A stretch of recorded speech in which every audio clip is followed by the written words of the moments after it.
কোন নারী যদি 4টা কাজ করতে পারে, আল্লাহ নবী বলেন ওই নারীকে আল্লাহ রাব্বুল আলামিন তার জন্য জান্নাতের 8টা দরজা তার জন্য খুলে দেবেন। 4টা কাজ খুব কঠিন কাজ না, নারীদের জান্নাতে যাওয়া খুব সহজ।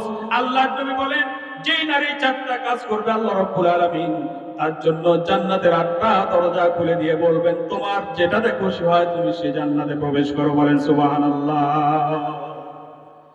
আল্লাহ নবী বলেন 1 নাম্বার কাজ হচ্ছে 5 ওয়াক্ত নামাজ আদায় করবে, সময় মতো সঠিকভাবে 5 ওয়াক্ত নামাজ আদায় করবে। 2য় নাম্বার হচ্ছে রমজান মাস আসলে পরে রোজা রাখতে হবে। 3য় নাম্বার হচ্ছে নিজের ইজ্জত আবরুকে হেফাজত করতে হবে, মানুষের সামনে নিজের রূপ যৌবনকে প্রকাশ করা যাবে না। আর 4র্থ নাম্বার হচ্ছে স্বামীর আনুগত্য করতে হবে।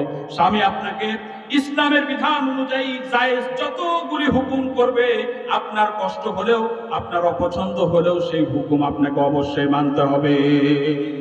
এই 4টি কাজ যে নারী যথাযথভাবে করতে পারবে আল্লাহ রাব্বুল আলামিন তার জন্য জান্নাতের 8টা দরজা খুলে দেবেন। বলেন সুবহানাল্লাহ।